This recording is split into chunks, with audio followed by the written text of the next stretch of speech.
You made a horrendous mistake. You're fired. Don't ever come back to this company. Gelling that, the manager stormed out of the room.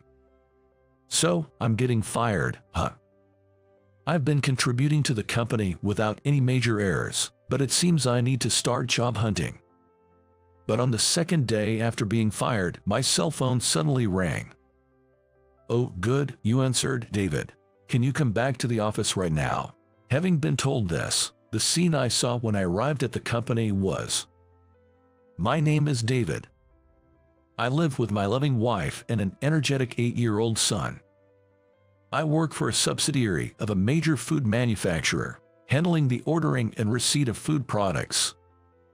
I deal with products both for restaurants and retail consumers, so managing the inventory is quite challenging. It's a job where attention to detail is crucial, but I've always managed to do it smoothly without any major mistakes. However, there was one troublemaker at the office. Hey David, this document was supposed to be finished by today, right? The one shouting at me was Paul, the manager. Paul is younger than me, in his 40s, but he's my boss. That's because he is the son of the director of the main food manufacturing company, and he always gives orders with a pompous attitude. Furthermore, he always believes he's right, and for that, he is surprisingly bad at his job. He became a director just 2 weeks ago, and for some reason, he seems to have taken a disliking to me. He checks on me daily, pushing more and more work onto my plate. After you finish that, get this document done as well. Hurry it up. Yes, I understand. You should take the initiative before your boss tells you. Honestly, you're so thoughtless. The manager threw a bundle of papers onto my desk and left the room.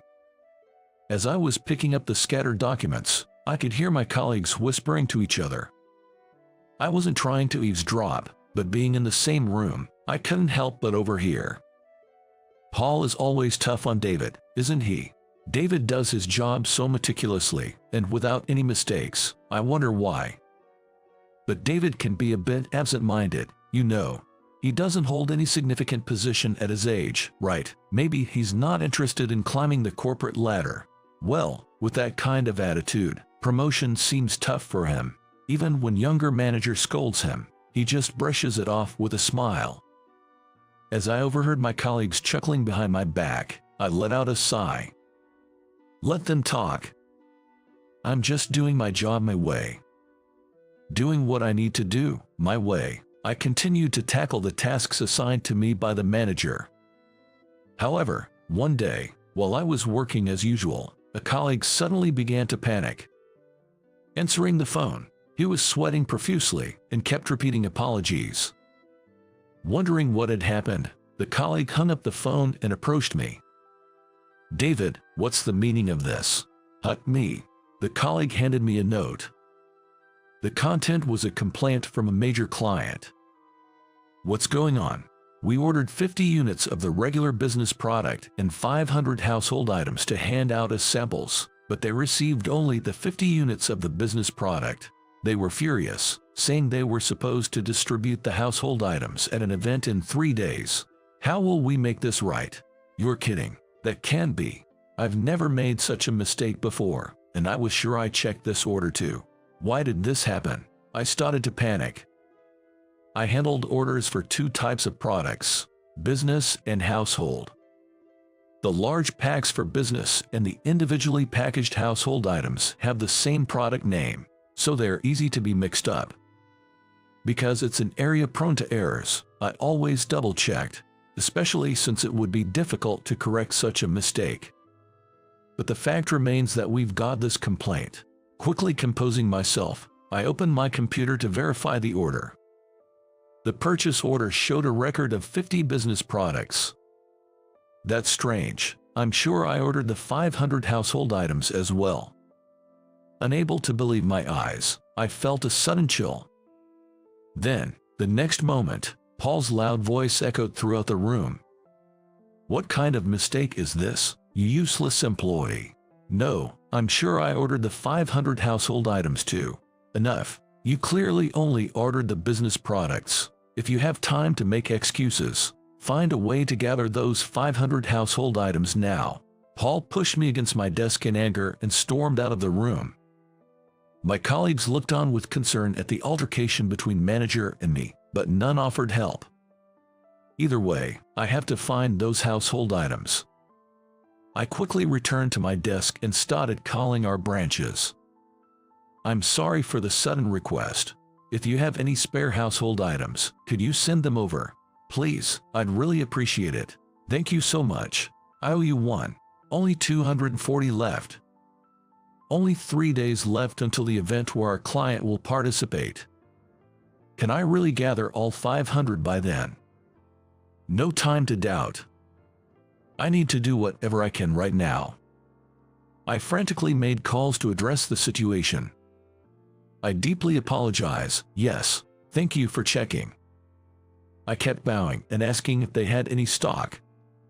Even if there was just one item available, I would drive there myself to pick it up. Only 70 left. And then, the day before the event, holding boxes filled with the products, I bowed deeply. Thank you so much for this. I can't thank you enough. Finally, I had managed to secure the 500th item. In the end, I managed to prepare the required amount for the event where our client was participating. After that, I quickly headed to the client's place to deliver the goods, but the person in charge looked down on me with a gaze filled with anger. What's going on? We've been doing business for a long time, but I've never felt like this before. Sorry, but I can't trust you anymore. Our business relationship is over. The client angrily took the goods and with a slam, shut the door right in front of me. I stood there, head bowed in disappointment for a while before slowly making my way back to the office. I did everything I could. But when I got back, there stood manager with a stern look, arms crossed, waiting for me. You really messed up this time. If this keeps up, you are going to ruin the company's reputation. You're fired. Leave now and don't come back. With that, the Paul stormed out of the room. I trudged back to my desk, dejected. Is this how I get fired? My mistake caused the company so much trouble. I had always been a reliable employee and contributed well, but it seems I'll have to start job hunting. It'll be tough at my age since I haven't climbed the corporate ladder. How will I break the news to my wife and son when I get home? With a heavy heart, I started packing up my things. As the end of the day approached, I apologized to my colleagues. I'm really sorry for the trouble I've caused. Thank you for everything. I'll be on my way now. I went around, apologizing to everyone, and then clocked out. After finishing the formalities to use my remaining paid time off, I realized there was nothing left for me to do at the company. It's been a long 3 days. I could hear the creaking as I stretched my neck and shoulders. What will I tell my wife and son when I get home? Would they be disappointed in me? Would they see me as a failure? No, they'll greet me with their usual smiles. Given their nature, they wouldn't blame me. But that thought somehow felt even harder to bear. Lost in thought, I found myself close to home. I'm home. Welcome back, Dad. You're late. Oh, you look a bit off. Something happened. Holding my energetic son in my arms, I smiled and shook my head in response to my wife's question. Yeah, just a little something. I'll talk about it later. All right then. Let's eat once you've changed. I headed to my bedroom at a slow pace. Both my wife and son greeted me with warm smiles, just as I had imagined. That made me even more unsure about how to break the news to them. Anyways, I'll tell them after dinner. With renewed determination, I went back to the living room where my wife and son were waiting. Let's eat. Let's eat. So, what happened? You seem a bit down. Dad, something wrong. Their voices, full of concern for me, made my heart race. But I couldn't keep this from them forever. Taking a deep breath and gathering my courage, I began to speak. I'm really sorry, you two. It looks like I've been laid off from work. Upon hearing my words, wife's eyes widened in shock, rendering her speechless. Instead, it was my son who raised his voice. "That's awesome. Dad, you don't have to go to work now, right?" Yeah, I'll be home for a while starting tomorrow." "Yay, let's go to the amusement park then. I've been wanting to go." My son is beaming, gazing at me with a big smile. I just stared back at my son, not expecting his reaction like this. Then, my wife began to chuckle softly. "Oh, that's a great idea. You've seemed quite swamped lately. It'd be nice for you to relax. I'd be happy if you were home more." I was taken aback by my wife and son's response. But at the same time, I felt a great sense of relief. I see. Neither of them blames me for getting laid off. Guess it's all right for me to just take it easy at home. Come to think of it, since my son grew up, we haven't really gone on any long trips. I had left all the parenting and household chores to my wife, so maybe this was a good opportunity to spend time with the family. Deep in thought, cherishing the moment, I smiled at the two of them. "How about this? The weekend when there's no school, let's all go to the amusement park." "Yay, you promise, Dad? I'm looking forward to it already." Their joyful voices filled the living room. What a warm family gathering this is. I'm truly blessed to have these happy moments. Feeling a bit relieved, I continued with my meal. However, the very next morning after I took my paid leave, my cell phone suddenly rang. The caller was a colleague from work. I wonder what's up. Did I make another mistake? With a hint of anxiety, I answered the call. "Hello, this is David."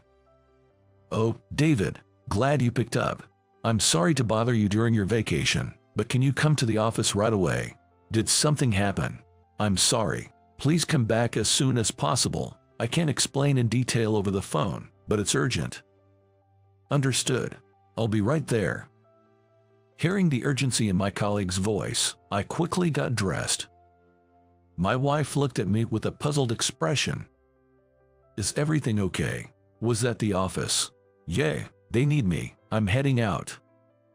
I arrived at the office about 40 minutes after the call. As I approached my department, the same colleague hurriedly came over. "David, thank goodness you are here. Please, come with me, quickly." Following my hurried colleague, I couldn't help but tilt my head in confusion. Why the rush? What could have possibly happened?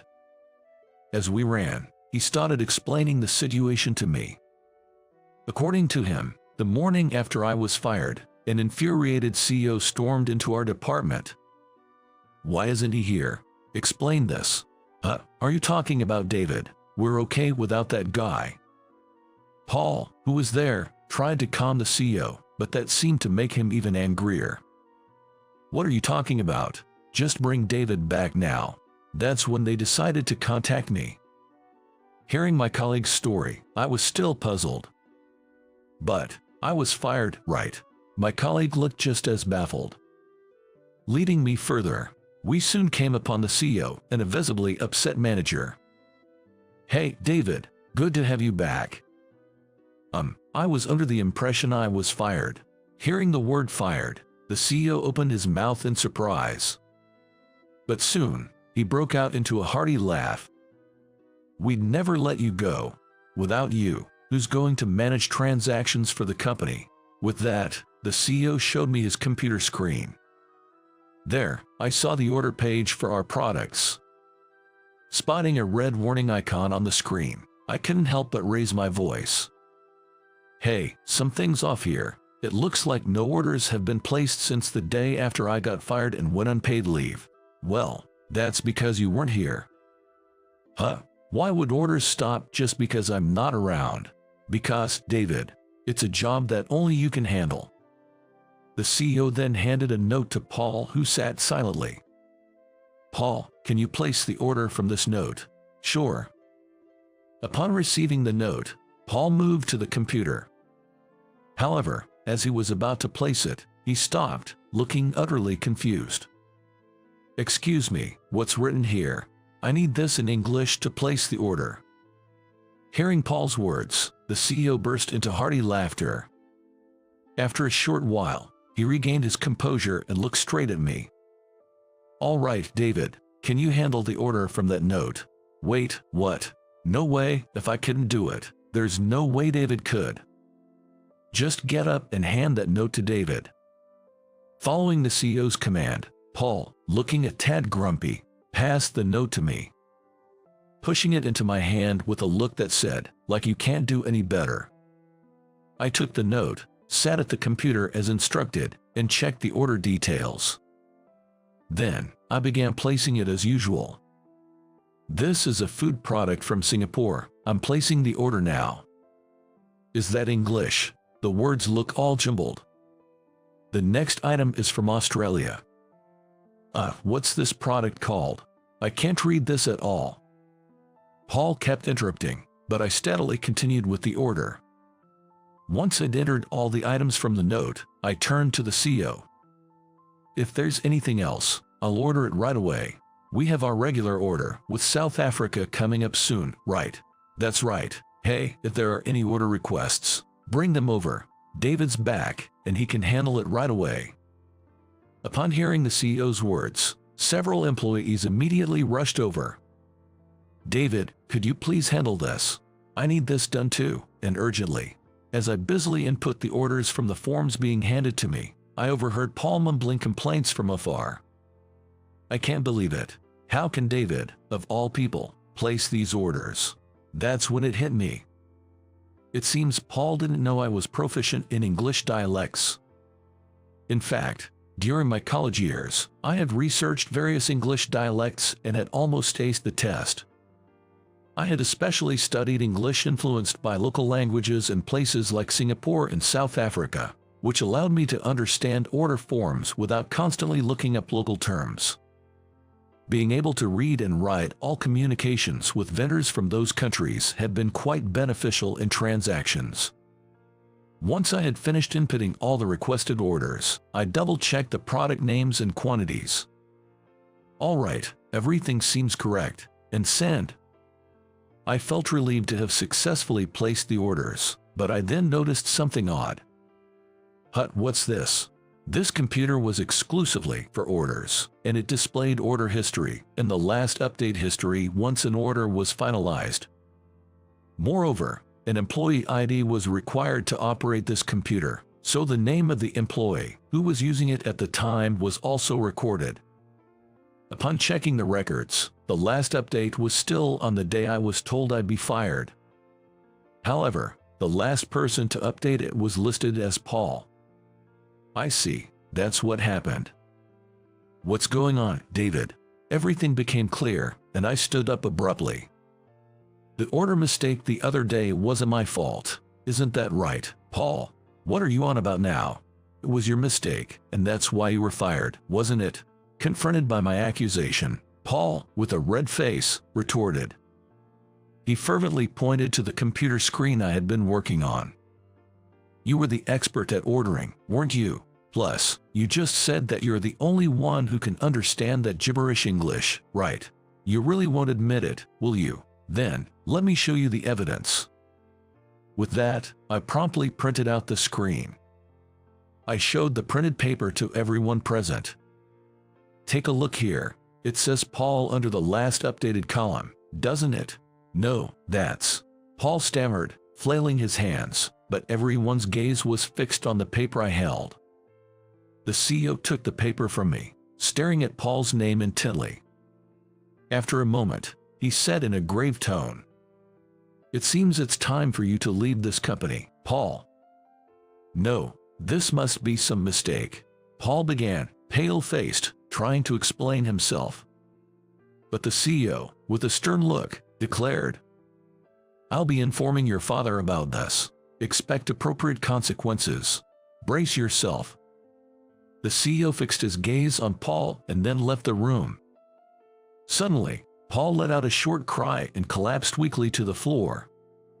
Meanwhile, I was surrounded by my colleagues, all addressing me at once. "David, I had no idea you had such skills. To be honest, I thought you were incompetent. I'm truly sorry. We didn't talk much, and I thought you were a bit odd. I apologize. Hey, it's not like you guys did anything wrong, so no need to apologize. Besides, it looks like I still have a job here, so let's continue to get along," I said, trying to reassure my colleagues. Seeing their relieved expressions, I felt my own tension ease. And so, having proven I hadn't made any mistakes, I safely returned home. When I told my wife and son that I'd be returning to work, they were genuinely overjoyed. A few days later, while I was on paid leave, my cell phone rang again. It was the CEO. "Sorry to bother you during your time off. The thing is, I got a call from a client CEO. He insisted that he needed to speak with you directly." "That's okay. What happened?"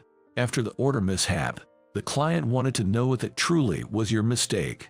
They remembered how dedicated and passionate you have been in our dealings with them, and thought there might have been some misunderstanding." "Oh, I see." I was brought back to the memories of that time. It feels good to know that our long-standing client had such trust in me. The CEO continued speaking. "I always believed you couldn't have made that mistake, but to think that Paul tampered with it, I'm truly sorry for this. After that incident, we had a meeting with the higher-ups, and as a result, he was let go. He deserved it after what he did. Paul's father is a top executive at our parent company, but it seems his actions were still inexcusable." From what the CEO said, Paul is currently looking for jobs at other companies, but rumors of his tampering are making it tough for him.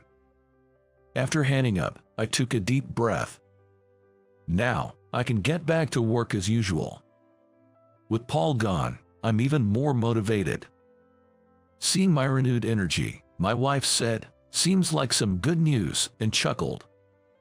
The next day, as we had promised, we took a family trip to the amusement park. My wife and I enjoyed the park, watching our son looking happy. "Dad, Mom, we can get a fast pass here." "Oh, they have that handy option." Our son explained that it was a system where we could use the attractions on a priority basis within a designated time.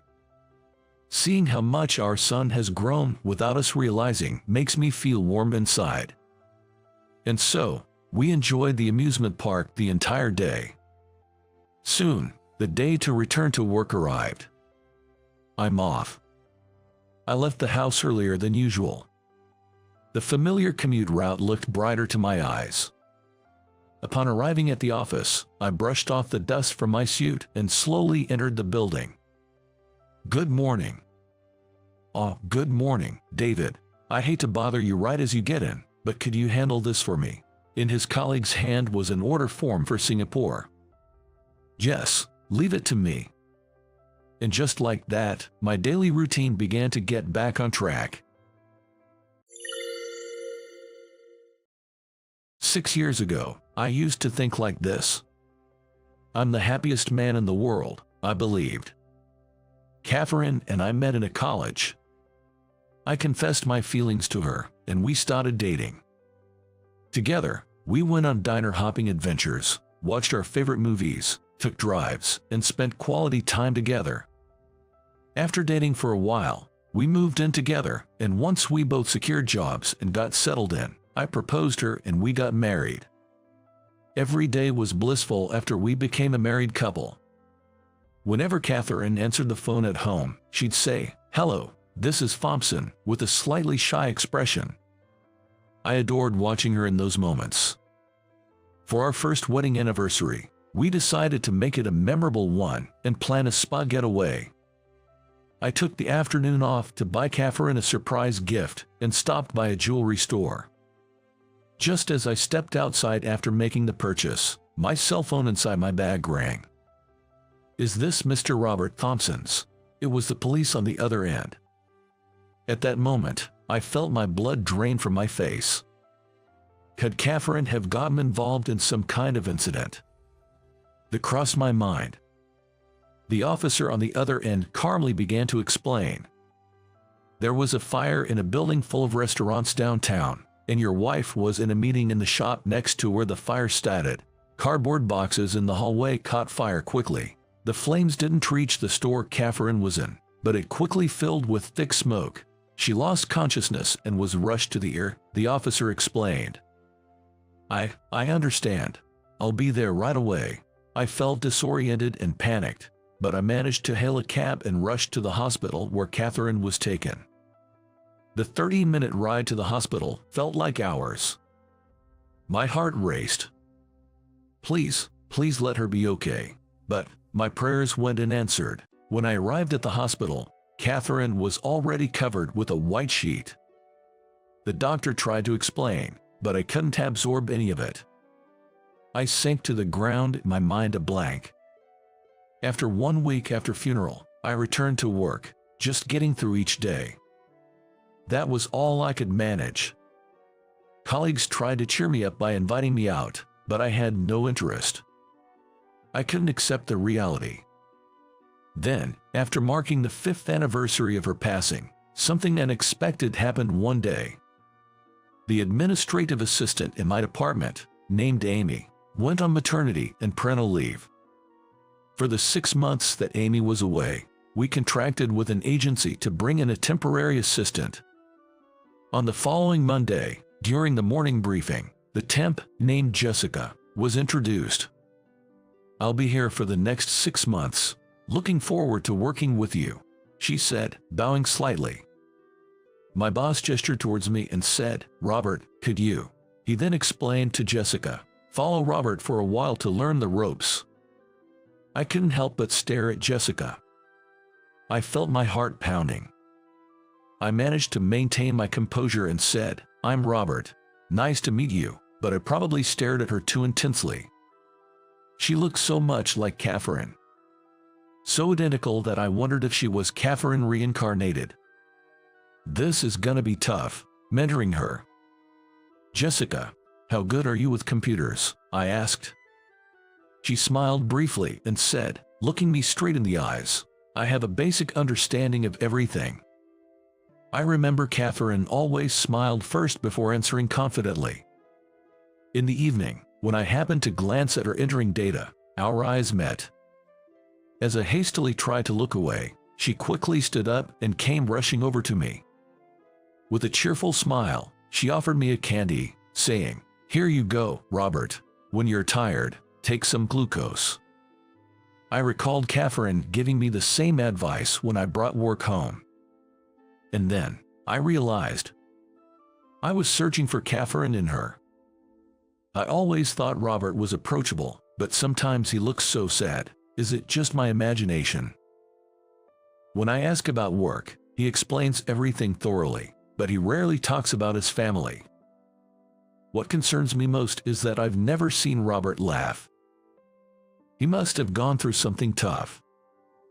But I shouldn't pry into someone's private life. Still, I couldn't help but wonder how hard it must be to live without a smile. Then, a month later, I came in bitterly to finish the presentation material for the joint meeting among 3 companies scheduled for the next day. I noticed a commotion in the department. What's going on, boss? When I asked, I discovered a shocking situation. A late-night lightning strike yesterday caused problems with most of the company's computers. My own computer was damaged too. It wouldn't even power on. The presentation material was strictly confidential, so I couldn't back it up to external drives like USBs. Man, this is tough, but we have to get this done today, right? To the visibly flustered boss I said, do we have any computers available right now? I'll do whatever it takes to redo the work. With that, I braced myself for what was ahead. A bit before starting time, Jessica came in, so I decided to get her help with data collection. Before we knew it, it was already 6 p.m., the end of the workday. I'll take care of the rest, I told Jessica. But she smiled and replied, No, I'll stay too. There's still work I can do, right? No, Jessica, I don't think we'll finish until after midnight. If you stay any longer, it would be a breach of your contract with your staffing agency. Upon hearing this, she murmured, Oh, right, and after saying, All right then, I'll be going, she clocked out and left. However, To my surprise, she returned an hour later. "Why are you? Didn't you go home?"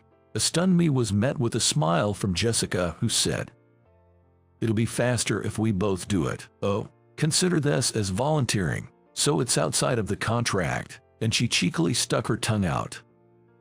"But first, let's eat. You know what they say, an army marches on its stomach," she said, laying out sandwiches, salad, and soup on the desk.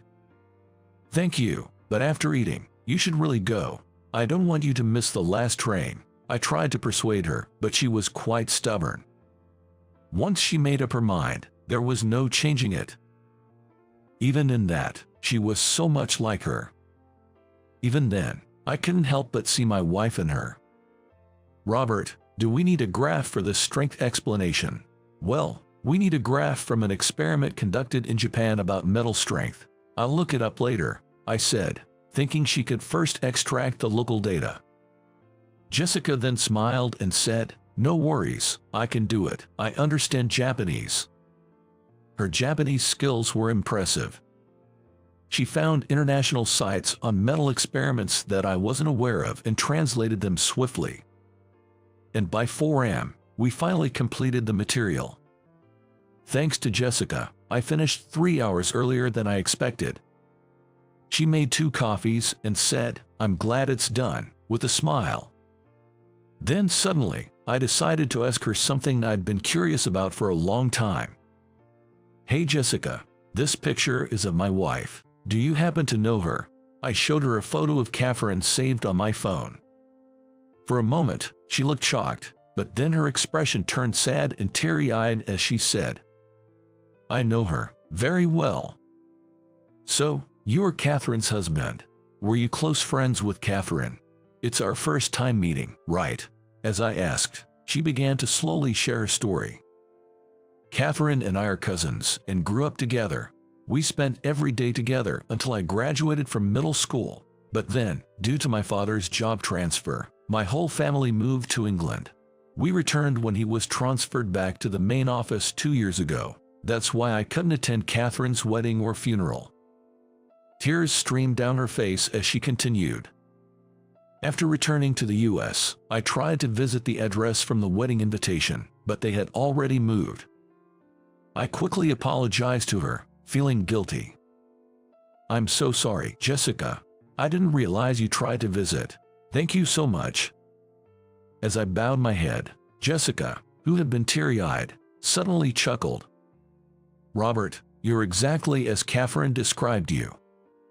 I became curious about how Catherine used to talk about me. According to her, whenever she talked with Catherine on the phone, I would always come up in their conversation. She always gushed about how I was the most sincere and kindest person in the world. She told me this with a nostalgic smile. Hearing this, I found myself smiling. "Ah, I've finally seen you smile. I was starting to think you never did. It's reassuring." Her words caught me off guard. I realized that in the 5 years since Catherine passed, I hadn't smiled at all. I probably made others around me uneasy. I hadn't smiled at all since. I felt sorry to Jessica as well. "Jessica, if you're free next Sunday, would you like to come over in memory of Catherine?" Upon hearing this, she excitedly replied, "I'll come. I'll definitely come." Maybe it was the excitement of staying up all night, but we ended up chatting for a while.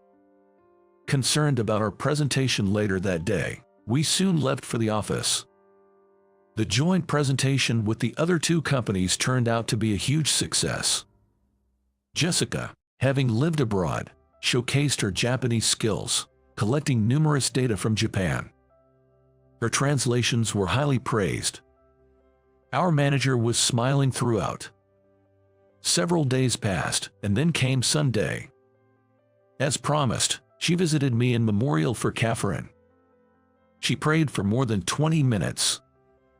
I made some orange picote, which was Catherine's favorite. Upon tasting it, Jessica instantly recognized it and said, "This is the orange pico Catherine and I loved," and smiled nostalgically before taking a sip. Then, with a serious look, She started talking while looking straight at me. Robert, in the month that I've worked with you, and until the night we prepared for the presentation, I hadn't seen you smile. I understand that these past 5 years have been tough and heartbreaking, but maybe it's time to let go. Catherine would be the most worried seeing you without a smile. Yeah, her words hit me like a ton of bricks.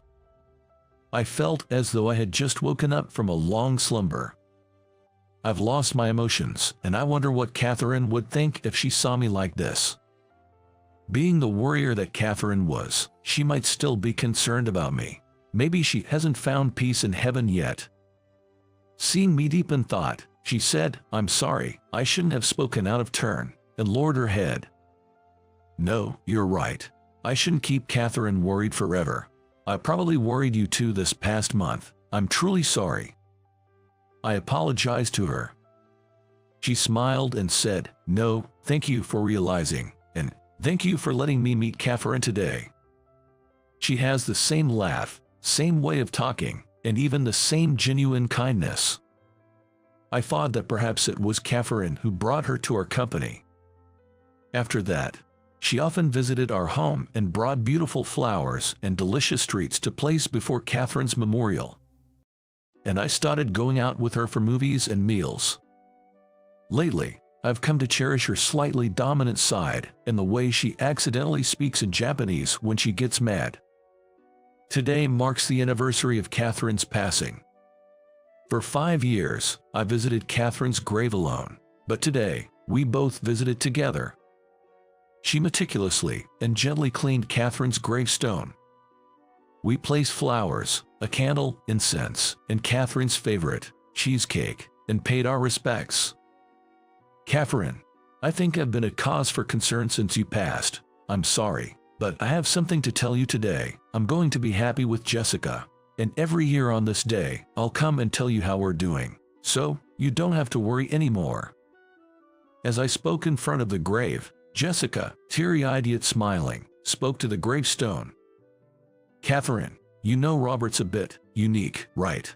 Wondering if I'd said something funny, Jessica said. Proposing in front of a grave, well, it's fine. Catherine's our witness, after all. We looked at each other and laughed. Then we both lined up, put our hands together, and said, "We won't let you worry anymore, Catherine. I'll make sure we're happy." And I felt as though Catherine was smiling at the two of us.